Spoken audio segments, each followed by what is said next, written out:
Assalamualaikum warahmatullahi wabarakatuh. Perkenalkan, nama saya Syifa Gifira Salsabila. Di sini saya akan menjelaskan mengenai problematika perancangan perundang-undangan atau disebut juga legal drafting.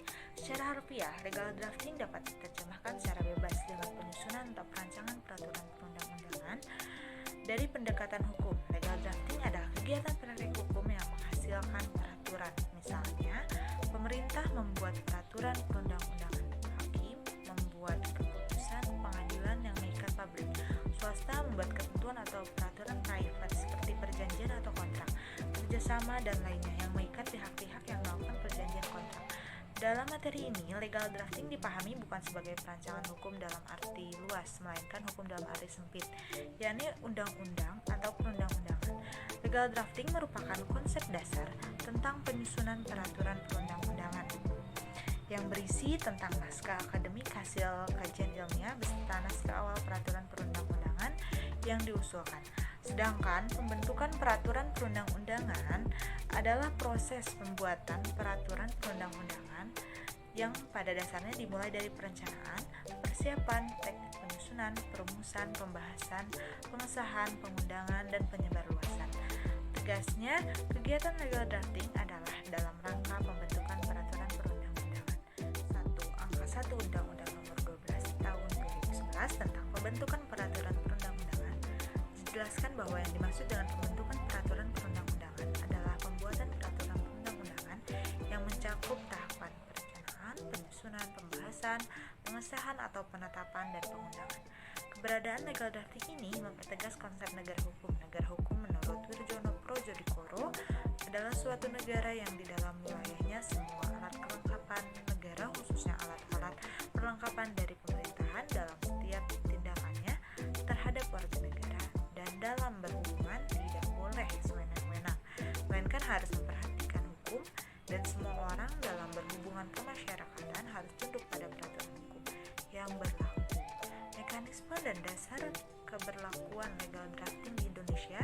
Undang-undang tentang pembentukan peraturan perundang-undangan didasarkan pada pemikiran bahwa negara Indonesia adalah negara hukum.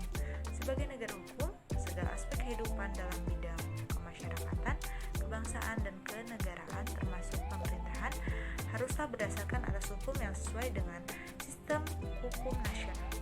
Sistem hukum nasional merupakan yang berlaku di Indonesia dengan semua elemennya yang saling menunjang satu dengan yang lainnya dalam rangka mengantisipasi dan mengatasi permasalahan yang timbul dalam kehidupan bermasyarakat, berbangsa, dan bernegara yang berdasarkan pada Pancasila dan Undang-Undang Dasar Negara Republik Indonesia tahun 1945. Selama ini terdapat berbagai macam ketentuan yang berkaitan dengan pembentukan peraturan perundang-undangan itu sendiri, termasuk teknik penyusunan peraturan perundang-undangan, diatur secara tumpang tindih baik peraturan yang berasal dari masa kolonial maupun yang dibuat setelah Indonesia merdeka. Mekanisme pembentukan undang-undang dengan terbitnya Undang-Undang Nomor 10 Tahun 2004 yang disetujui dalam rapat paripurna DPR tanggal 24 Mei tahun 2004 dan kemudian digantikan oleh Undang-Undang Nomor 12 Tahun 2011 tentang pembentukan peraturan perundang-undangan. Selanjutnya, maka mekanisme pembentukan peraturan perundang-undangan ini telah terintegritas dalam satu undang-undang. Dalam pasal 1 angka 1 disebutkan bahwa proses atau mekanisme pembentukan undang-undang terbagi dalam beberapa tahap, yakni perencanaan, penyusunan, pembahasan, pengesahan atau penetapan, dan pengundang-undangan.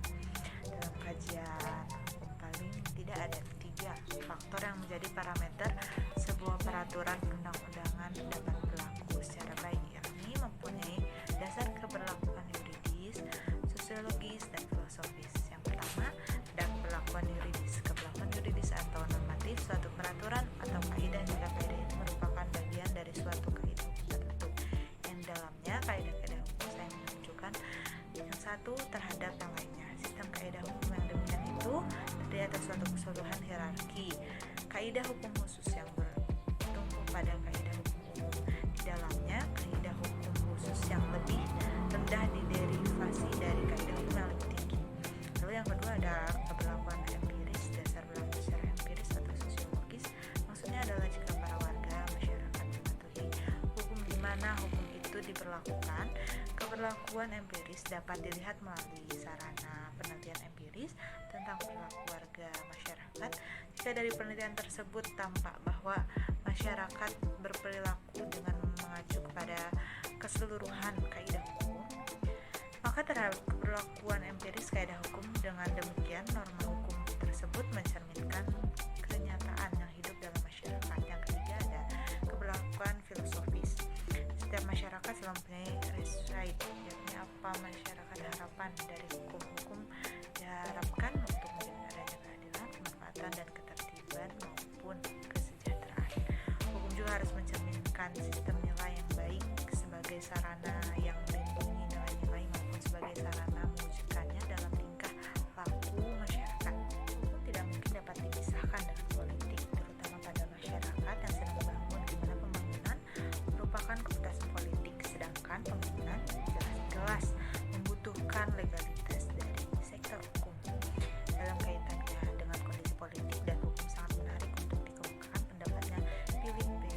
Knott dan Philip Sindlick yang mengetengahkan suatu teori mengenai 3 keadaan dasar hukum dalam masyarakat, yaitu yang pertama hukum represif, yaitu hukum yang merupakan alat kekuasaan represif. Yang kedua ada hukum otonom, yaitu hukum sebagai peranata yang mampu menjinakkan represi dan melindungi integritasnya sendiri. Dan yang terakhir hukum responsif, yaitu hukum yang merupakan sarana respon atas kebutuhan-kebutuhan dan aspirasi dari masyarakat. Penjelasan tentang legal drafting dari saya, kurang dan lebihnya mohon maaf. Thank you for watching. Wassalamualaikum warahmatullahi wabarakatuh.